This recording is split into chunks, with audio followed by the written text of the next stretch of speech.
Pour le prochain épisode, je vous propose de voter entre deux films qui ont eu besoin d'une ressortie en salle pour effacer le désastre initial, d'un côté Les Évadés, de l'autre Le Magicien d'Oz. Ces dernières années, on se plaint souvent de l'excès de suites et de sagas à Hollywood, comme si la décennie 2010 avait inventé ça. Mais dans une certaine mesure, c'est une logique qui a toujours existé. Rien qu'en 1990, on compte une quinzaine de suites hollywoodiennes qui sortent sur l'année. Et dans le lot, beaucoup de grosses franchises. Retour vers le futur 3, Le Parrain 3ème partie, Predator 2, Rocky 5, Robocop 2, Massacre à la tronçonneuse 3, L'Exorciste 2 et notre sujet du jour. Une suite qui allait rencontrer un sort malheureux au box-office, et une suite qui avait tout pour prendre son public à contre-pied, et donc, logiquement, en décevoir une partie. Allez, on va pas faire durer le suspense inutilement, vous avez lu le titre en cliquant sur la vidéo. Aujourd'hui, on parle de Gremlins 2, la nouvelle génération, réalisée par Joe Dante. Est-ce que ce ne serait pas un... Oh, Gizmo, pardon. un gremlin? Ça va? Tu as très mal à ta main? Gremlins 2, la nouvelle génération, qui va faire une entrée fracassante. Vous allez venir voir, j'espère.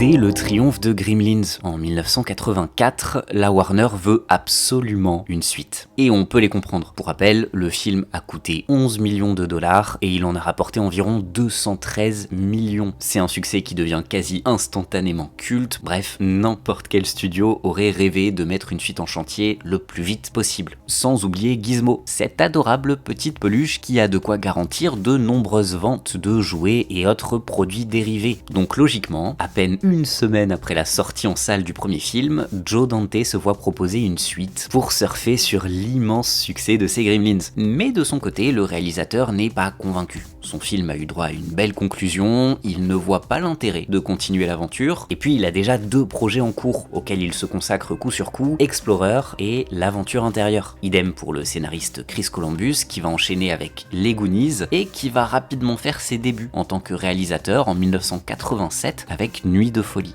Malgré ces deux départs, la Warner est bien décidée à aller de l'avant et va contacter plusieurs scénaristes et cinéastes pour prendre la relève. Un concept place la suite à Las Vegas, une autre ébauche de scénario se déroule sur Mars, mais rien ne se concrétise. Joe Dante explique cet enfer de développement assez logiquement. Ils ont travaillé plusieurs années pour la suite d'un succès qu'ils n'ont pas compris dès le début. La recette était impossible à dupliquer parce qu'ils ne comprenaient pas pourquoi elle avait fonctionné. Alors ils ont dépensé beaucoup d'argent, embauché plein d'auteurs, et ont trouvé plein de concepts mais rien ne les satisfaisait. Et pour être honnête, aucune idée n'était bonne. Après plusieurs années à avancer sans rien trouver, Gremlins 2 est abandonné. Jusqu'au jour où Terry Semel, directeur de la Warner à l'époque, croise Joe Dante et lui fait une offre très directe. Il lui faut absolument une suite. Il veut un Gremlins 2 qui serait un gros concurrent pour les blockbusters de l'été. Et pour cela, Joe Dante a carte blanche totale. Une immense liberté, tout ce qu'il faut pour que le projet soit validé, c'est des Gremlins dans le titre et à l'écran. Pour Joe Dante, difficile de refuser une telle proposition. Surtout quand on connaît le cinéaste. C'est un véritable pirate hollywoodien, il est connu pour détourner les commandes des studios. Et cette fois-ci, même pas besoin de détourner, on lui offre sa liberté sur un plateau. Joe Dante accepte. Comme pour le premier volet, on aura une collaboration entre la Warner et Amblin, avec Steven Spielberg à la production, mais encore une fois, c'est vraiment Joe Dante qui a quasiment carte blanche sur tout le projet. Une fois qu'il a accepté, le cinéaste contacte Chris Columbus, mais ce dernier est trop occupé, notamment par le développement d'un projet qui va devenir Maman, j'ai raté l'avion. Par le plus grand des hasards, Dante passe un moment avec son ami et réalisateur Jonathan Kaplan, réalisateur de Violence sur la ville et Les Accusés, et lui parle de sa difficulté à trouver un scénariste. Kaplan lui conseille alors un jeune talent qu'il a connu à l'époque où il travaillait chez Roger Corman, un certain Charlie Haas. C'est d'ailleurs lui qui avait signé le scénario de Violence sur la ville en 79 et c'était le tout premier scénario de sa carrière. Dante accepte de rencontrer le jeune scénariste, le courant passe très bien entre les deux hommes, et c'est ainsi que va naître Gremlins 2 nouvelle génération. Dès le début, Dante est totalement transparent envers son scénariste. Il lui dit qu'il n'y a aucune raison de faire cette suite, mais puisque de toute façon elle se fera, autant essayer de s'amuser le plus possible. La première certitude, c'est que Dante veut abandonner l'aspect petite bourgade américaine en hommage au cinéma de l'âge d'or. Cette fois-ci, il veut moderniser le récit. Une grande ville, de la technologie, les Gremlins rentrent dans une nouvelle ère. Premier problème, se balader dans New York avec des poupées animées manuellement et des animatroniques, c'est pas pratique. Et surtout, ça coûterait un bras. C'est là que Haas va venir avec une idée géniale. Oui, l'intrigue se déroulera à New York, mais on va enfermer les créatures dans un building géant rempli de technologies de pointe. De quoi innover à chaque étage, se permettre toutes les folies possibles et se rendre la vie sacrément plus facile au tournage. L'autre déclic, c'est quand Dante et Haas vont créer le personnage de Daniel Clamp, un milliardaire mégalo et ridicule qui est une satire à peine exagérée de Donald Trump, ce qui transforme au passage le building du film en Trump Tower alternative. Et attention, avant de venir me dire que je fais une lecture politique d'un film qui ne l'est pas du tout, le réalisateur et le scénariste assumaient déjà en 90, avant la sortie du film, leur inspiration. Haas explique d'ailleurs le cocktail explosif que va devenir le scénario à partir du moment où ils ont trouvé le personnage de Clamp. Une fois qu'on a commencé à parler de Donald Trump, j'ai compris que Joe Dante avait cet appétit pour quelque chose de complètement fou. De la comédie barrée façon Olsen et Johnson, Harvey Kurtzman, le style du magazine Mad, des gags pour briser le quatrième mur, plus j'allais loin, plus il me disait de repousser encore un peu les limites. Pour le design des nouveaux Gremlins, le maquilleur et superviseur des effets spéciaux Chris Wallace, à qui l'on devait les créatures du premier film, n'était plus disponible puisqu'il réalisait La Mouche 2 sur un scénario de Frank Darabont. Oui, le Frank Darabont qui va réaliser plus tard Les Évadés et La Ligne Verte. C'est finalement Rick Baker qui le remplace, recordman du nombre d'Oscars du meilleur maquillage avec 7 statuettes. Baker s'était déjà illustré sur Hurlement du même Joe Dante, mais aussi sur Le Loup-garou de Londres, Vidéodrome ou même le clip Thriller de Michael Jackson. Mais avant d'accepter, Baker a une condition. Il ne veut pas reproduire les mêmes monstres que dans le premier film. Ce qui l'intéresse, c'est le défi. Et c'est là qu'apparaît l'idée d'un laboratoire fou pour expérimenter avec l'ADN des Gremlins. Ça permettra de créer un tas de monstres visuellement plus géniaux les uns que les autres. Il faudra plus de 5 mois à Baker pour préparer tous les modèles des créatures avant de lancer le tournage. Aucune marionnette du premier n'a été réutilisée. Tout ce qu'on voit à l'écran est complètement nouveau. Une fois le scénario bouclé, Joe Dante le présente aux exécutifs de la Warner qui valident les yeux fermés parce qu'ils veulent absolument cette suite. Et honnêtement, quand on voit le film, on se dit que le studio était vraiment désespéré d'avoir une suite pour avoir laissé les commandes à un Dante plus survolté que jamais, sans rien avoir à redire. Et bien évidemment, tant mieux pour le film et tant mieux pour nous. Côté casting, Zach Galligan et Phoebe Cates reprennent leur rôle du précédent volet, même si leur couple est beaucoup moins central dans l'intrigue de cette nouvelle aventure. Plusieurs acteurs auditionnent pour le rôle de Daniel Clamp, mais c'est finalement John Glover qui décroche le rôle. Selon Dante, c'est celui qui avait le mieux compris l'importance d'offrir au personnage une interprétation à la fois détestable, mais surtout exubérante et ridicule. Et pour la petite info, Dante a eu tellement de sympathie pour la performance de Glover qu'il a même modifié le scénario en cours de tournage pour rendre son personnage un peu plus agréable auprès des spectateurs. Gremlins 2 s'offre également des seconds rôles et des caméos de grande classe. Le légendaire Christopher Lee, bien évidemment, mais aussi Dick Miller, un grand habitué des productions Roger Corman. Le scénariste Charlie Haas fait lui-même une apparition, et on n'oubliera pas le catcheur Hulk Hogan. Et d'ailleurs, dans cette scène où le catcheur apparaît, initialement le scénario avait prévu Clint Eastwood à sa place, mais Eastwood n'était pas disponible. Dante explique d'ailleurs que tout le monde avait peur de Hulk Hogan sur le tournage, et que quand il est arrivé, il mangeait tout seul dans son coin, et personne osait aller lui parler. On a même un gag méta par excellence avec le critique Leonard Maltin, qui avait détesté le premier film et qui se fait tuer par des Gremlins dans son propre rôle de critique. C'est de bonne guerre et c'est surtout la preuve que Maltin, comme Dante, avait énormément de second degré. Pour doubler la voix du Gremlin qui parle, surnommé le Brain Gremlin en anglais, l'acteur Tim Curry va auditionner, mais c'est finalement le légendaire Tony Randall qui est retenu. Now was that civilized? No, clearly not. Fun, but in no sense civilized. Et enfin, c'est l'avant-dernière apparition à l'écran de l'acteur Kyle Luke, qui reprend son rôle de Monsieur Wing avant son décès, en janvier 91, à l'âge de 86 ans. En apprenant que Monsieur Wing mourait de vieillesse dans le scénario de cette suite, Kyle Luke avait d'ailleurs dit à Dante qu'il souhaitait absolument être là en tant que flashback, si jamais un troisième Gremlin se faisait. Le tournage est lancé en mai 89, juste avant le Memorial Day, et les séquences en extérieur sont tournées en priorité. Pour les besoins du tournage, la production va bloquer la circulation sur Times Square. Un enfer d'organisation, avec l'obligation d'absolument tout tourner dans les temps. Au passage, les plans aériens de New York qui ouvrent le film sont tirés de rush du Superman 4, sorti en 87, l'art du recyclage selon Joe Dante. Globalement, le tournage est beaucoup plus ambitieux et technique que celui du premier opus. Beaucoup plus de monstres, plus d'effets pratiques, et comme les créatures s'abîment vite, parfois avant que les séquences ne soient terminées, Rick Baker doit dans l'urgence en refaire plusieurs. En tout, il faudra 4 mois pour filmer Gremlins 2, là où le premier avait été bouclé en 3 mois. Malgré tout, Dante décrit paradoxalement un tournage plus simple que celui du premier film, parce qu'il avait déjà appris de ses erreurs. Il savait mieux gérer ses petits monstres. Il raconte en interview que les seuls défis compliqués de cette suite étaient les Gremlins qui étaient très différents. Par exemple, celui qui parle, comment filmer ses prises de parole, comment gérer le doublage, des questions qu'il n'avait pas eu à se poser avec le film précédent. Tout l'intérieur du building géant dans lequel se déroule le film est construit en studio, et ça reste à ce jour un des décors les plus immenses jamais construits sur une production Warner. Et pour conclure sur les anecdotes de tournage, Steven Spielberg, qui tournait Always à ce moment-là, a même fait une visite du plateau avec son jeune fils Max pour lui montrer le gremlin araignée. Et en même temps, quel gosse n'aurait pas rêvé de visiter ce plateau? Joe Dante insiste pour ouvrir le film sur un cartoon des Looney Tunes, son objectif étant de rendre hommage à l'époque où des courts-métrages des Toons étaient projetés avant les films dans les salles de cinéma. L'animateur de légende Chuck Jones va même sortir de sa retraite pour animer et réaliser ce segment. Malheureusement, dans la version qui sort en salle et la version la plus répandue, le segment a été considérablement raccourci à la demande de la Warner, mais plusieurs éditions de DVD et Blu-ray le restituent aujourd'hui dans son intégralité. Et franchement, il est vachement plus fun quand on le voit en entier. Gotcha.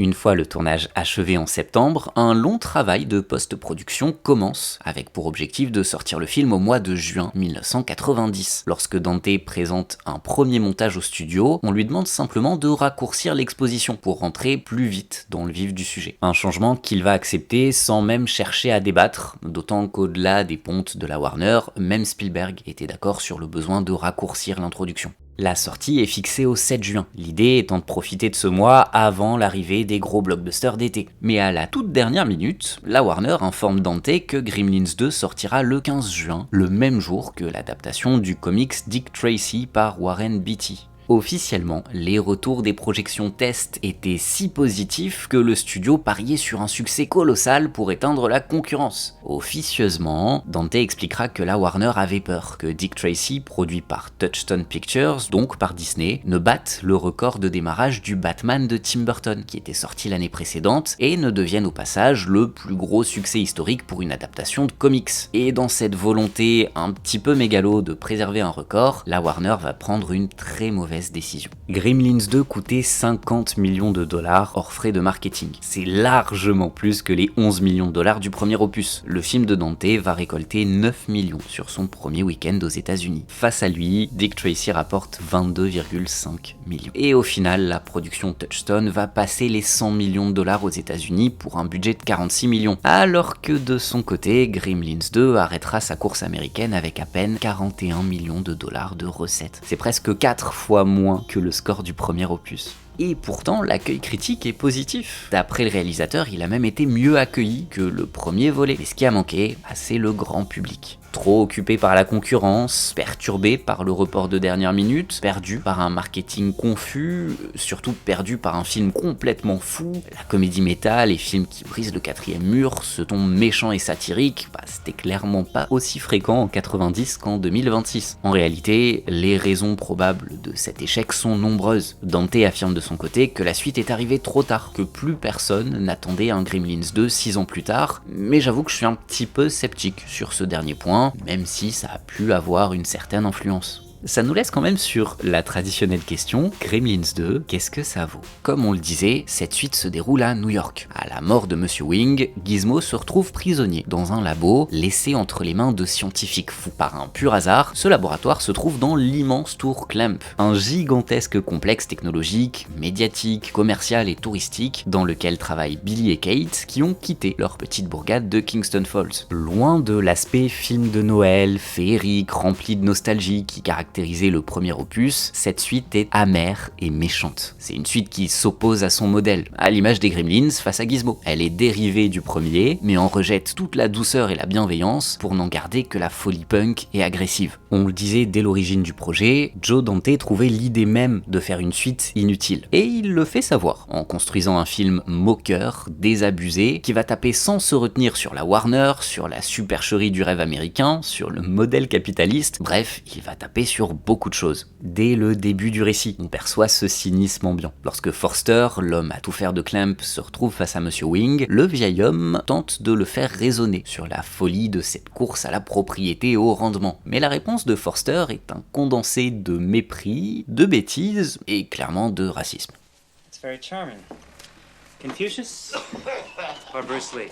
La présentation du Clamp Center va là encore taper avec virulence sur le modèle social américain. Un homme d'affaires mégalo, capricieux, puéril, qui organise littéralement des visites guidées de son centre avec des commentaires à sa gloire et un petit placement de produit pour son livre, parce que pourquoi pas, même factice, l'héroïsme de pacotille reste une valeur marchande. Toute la tour est un pur produit de capitalisme débridé, hors de contrôle et déshumanisé. Des portes automatiques aux ascenseurs qui parlent, de la lumière des bureaux qui poussent les employés à l'activité physique, aux toilettes qui commentent l'hygiène de ceux qui ne se lavent pas les mains, sans oublier la fausse bienveillance des annonces, même celle de l'incendie, ou encore la surveillance extrême des employés. Tout y est automatisé, désincarné, organisé à l'extrême.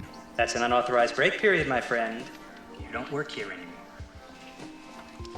Alert personnel, we have a career opportunity in level 7. Et dans ce reflet à peine exagéré de la société moderne qui émergeait en cette fin de siècle, un seul grain peut enrouer tout le mécanisme, à l'image de ces fameuses portes automatiques qui sont constamment en panne. Le rêve de la grande Amérique devient un cauchemar dystopique et technologique. Dans ce nouveau décor, les Gremlins ne sont plus vraiment les ennemis. En tout cas, ils ne sont plus cette force maléfique qui vient entacher une bourgade tranquille et le doux quotidien de ses habitants. Ils ne viennent rien pervertir. Ils sont au contraire parfaitement à leur place dans un système déjà monstrueux qui n'attend qu'une touche de folie pour virer au chaos complet. D'ailleurs, l'aspect tout technologique et la fausse bienveillance des grandes firmes trouvent une résonance bien particulière avec le temps, ce qui confère au film de Joe Dante une portée clairement visionnaire. Un homme d'affaires milliardaire aussi idiot que tout puissant, qui contrôle les médias et l'audiovisuel, bon, autant dire que ça nous parle encore un peu plus aujourd'hui. Son Donald Trump version cartoonesque n'est peut-être pas encore politicien, mais il est déjà en contrôle du pays. C'est lui qui décide ce que les gens veulent voir, consommer, c'est lui qui forge les villes de demain. Et lorsque ces chaînes télé sont momentanément interrompues, il est tellement persuadé d'incarner les États-Unis à lui seul qu'il diffuse un message à peine dramatique annonçant la fin de la civilisation. We hope you have enjoyed life. It's beautiful, isn't it? Pas de Clamp, pas d'humanité. Autrement dit, pas de grands patrons mégalos, ni de capitalisme débridé, reviendrait à dire pas de civilisation occidentale. En tout cas, c'est l'intérêt des Clamp de ce monde de nous le faire croire. Gremlins 2 anticipe également la course à l'audience, avec le journalisme postmoderne, ce sensationnalisme de l'info en continu, à l'image du personnage de Grand-Père Fred, qui préfère risquer sa vie et celle d'un touriste pour couvrir l'invasion Gremlins de l'intérieur, plutôt que de passer à côté d'un scoop, et donc d'une opportunité de carrière. Et le pire, c'est que ça paye, puisqu'il est récompensé en fin de film. Sans oublier la fameuse annonce de diffusion télé de Casablanca en couleur et avec une fin heureuse. De quoi penser à tous ces films modifiés ou censurés après coup par les plateformes. On peut penser à Splash sur Disney+, ou pire encore, à l'IA générative qui peut offrir un happy end à des films tragiques. Et si vous êtes curieux sur ce sujet, j'ai écrit un dossier sur l'affaire Ranjana pour écran large, vous trouverez le lien en description.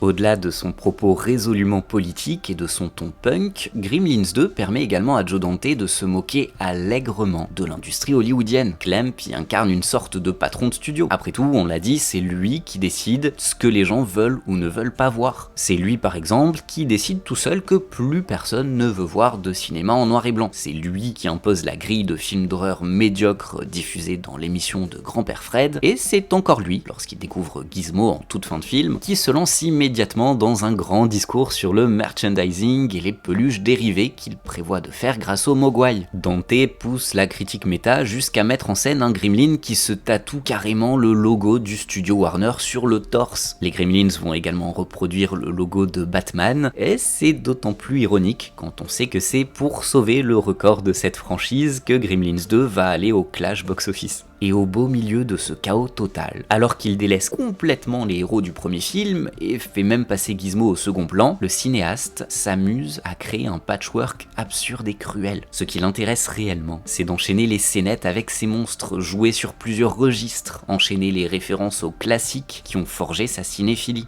Mais au fond, dans Gremlins 2, comme au sein de l'industrie, rien n'a de sens. C'est comme si le cinéaste nous disait en permanence que les franchises doivent mourir, que les suites sont essentiellement des aberrations commerciales. Alors pour tuer sa suite, Joe Dante dynamite la forme. Il va interrompre le récit à plusieurs occasions, briser le 4e mur, il confronte les gros studios hollywoodiens au virage ultra commercial pris dans les années 80 et laisse ces monstres se nourrir du chaos pour le faire exploser avec une méchanceté jubilatoire. Et ironiquement, les codes de Gremlins 2 nous sont très familiers aujourd'hui. Bah oui, ces films méta qui brisent le 4e mur, qui enchaînent les références, qui ne prennent pas leur narration au sérieux, qui se moquent des règles établies dans les précédents films, on en a des tonnes. Et c'est une mode qui a particulièrement été démocratisée à partir de la franchise Deadpool. Mais là où le film de Dante utilisait ce recul cynique comme un vrai commentaire explosif et en colère pour cracher sur Hollywood, la mode des blockbusters méta cyniques a simplement récupéré une apparence de forme punk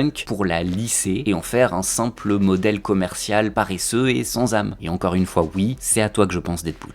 À vrai dire, même le happy end de Gremlins 2 n'en est pas vraiment un. Après tout, il reste un Gremlin qui a survécu et qui s'occupe à sa façon de Forster, et de son côté, Clamp a une nouvelle lubie, le retour à la nature. Mais cette industrialisation qui s'annonce, des petites bourgades tranquilles, reste une industrialisation déterminée par les caprices du capitalisme. Ce n'est pas le calme et l'humain qui triomphe, c'est l'image fantasmée et capitalisée d'un passé conservateur. Comme si Gremlins 2 avait aussi anticipé qu'une fois la course au futur épuisée, il ne resterait plus à Hollywood que la fausse nostalgie pour continuer à nous vendre sa soupe empoisonnée. En témoigne l'annonce pour 2027 d'un Gremlins 3 réalisé par Chris Columbus. Et honnêtement, la seule suite logique avec ce second opus, ce serait de refiler les clés à Joe Dante et d'assumer encore une fois la comparaison avec Trump pour nous foutre les Gremlins à la Maison Blanche avec ce tocard de Clamp devenu président. Mais bon, l'heure n'est plus aux cinéastes pirates qui détournent Hollywood de l'intérieur, elle est essentiellement aux Yes Men et à la nostalgie réconfortante des films doudous qui ne veulent surtout pas risquer de secouer le spectateur.